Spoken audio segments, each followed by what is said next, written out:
Hey guys, today we are going to talk about Toronto. So me and my girlfriend, we went to Toronto recently and we have a very good experience in those 9 days.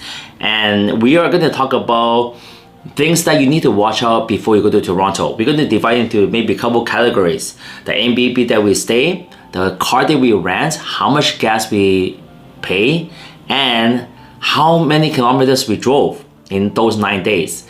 And we are going to talk about the food that you should try because the food over there is so much cheaper and better than Vancouver. And what did we do? We went to CN Tower, we went to Toronto Maple Leaf Games, we went to a lot of different places. So we're going to recommend you should go to those places too.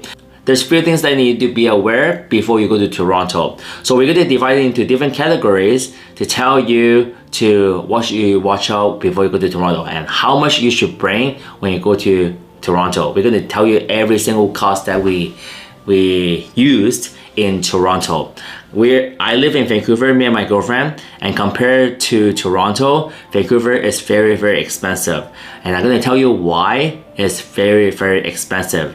Based on the 9 days experience that I have, Toronto is actually much better than Vancouver. Now let's get started.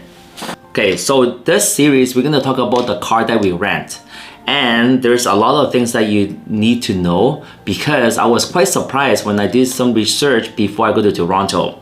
Before I went to Vancouver, I watched a lot of YouTube and they all said that let's take transit to downtown because the traffic over there is horrible. And transit there is only take 25 minutes from airport to downtown. You can buy a day pass from the airport, a very, very cheap price. It's around like $14 to $19 for a day pass to transit. So we were deciding to do that. 4 of us, me and my girlfriend and her sister, we decided to do this to take the transit every single day from airport to downtown. So that would be roughly $60 something per day for everyone included, right? So $64 every single day, you times that by 4, let's just say we go to downtown every single day, that would be $576. And I was in total in 9 days. So we were thinking like, is it really worth it? Because we have to go to Hamilton. We are staying in Mississauga. Downtown is on the other side of the Toronto. So every time when we drove to Mississauga, it's quite long time, right?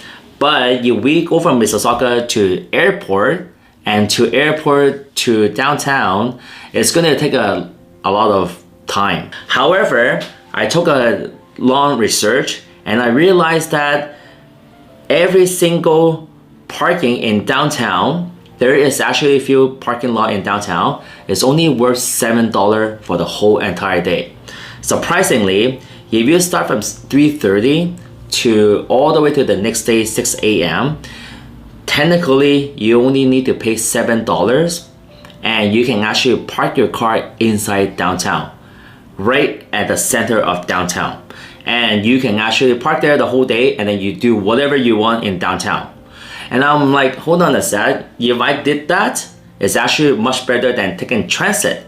Because let's just say $7 divided by 3 people, that's only $3 per person, let's just say, right? So it's actually very affordable.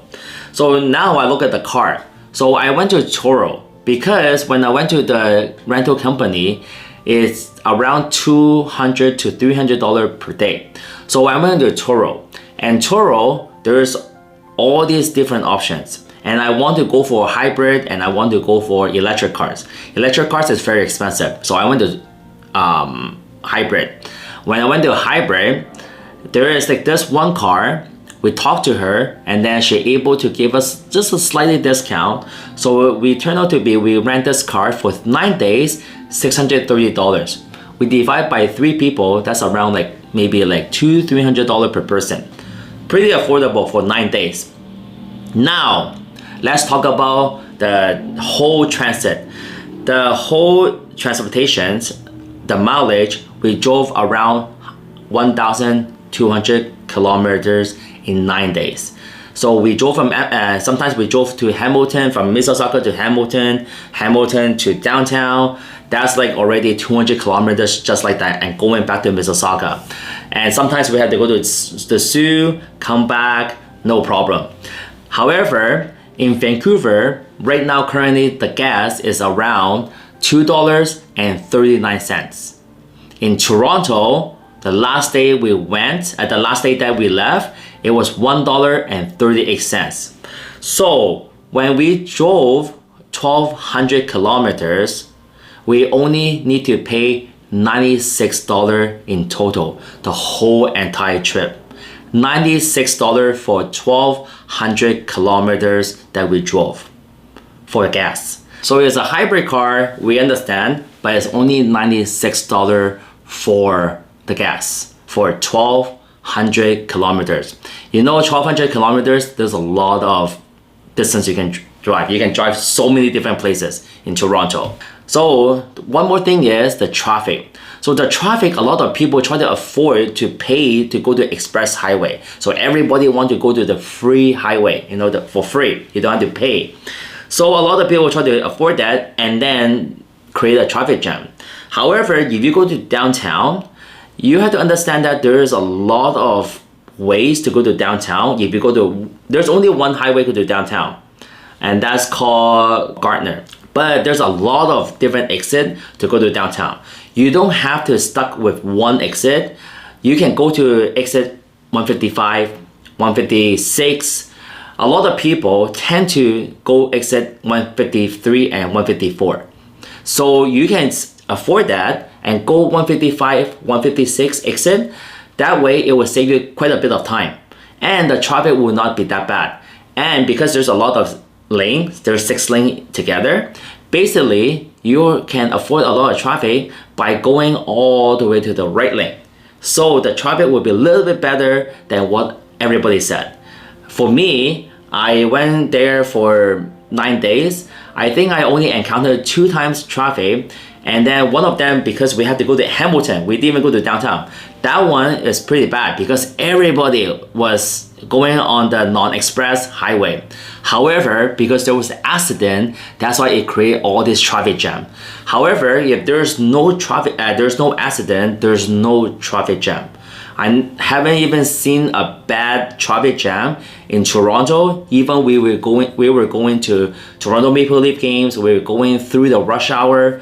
There's actually not a lot of traffic that what everybody said, and everybody know how to drive there. Compared to Vancouver, Toronto is actually much better driving than Vancouver, for sure. Now we talk about the time. How long we took to go from Mississauga to downtown, or from Hamilton to downtown, how long does it take? So usually, if you go from Mississauga to downtown, it takes around like 40 to 50 minutes, even for the rush hour. And then coming back, if you let's just say nighttime, not a lot of traffic, everybody drive 130, 140 kilometers per hour. So usually it takes around like 30 to 40 minutes if there's no traffic. If you go from Hamilton, because Hamilton, there is like this like CFL, so a lot of people will drive to Hamilton for their, for the game as well. So usually if you go to Hamilton, then there is like around 40 minutes to 50 minutes if you don't take the express to go to Hamilton.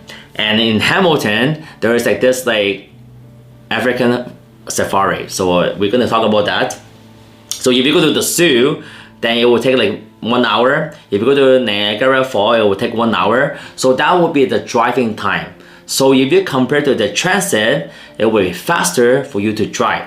If you live near the airport, then no doubt, just like take the transit, 25 minutes all the way to downtown, no problem. So I hope this video will help you. This is just talking about transit, cars, transportations, anything like that. So the next chapter, we will talk about Airbnb first, okay? Where should you stay? Where should you go? And then, yeah, so on and so on, all right? Stay tuned and subscribe my channel, all right? Bye-bye, peace out.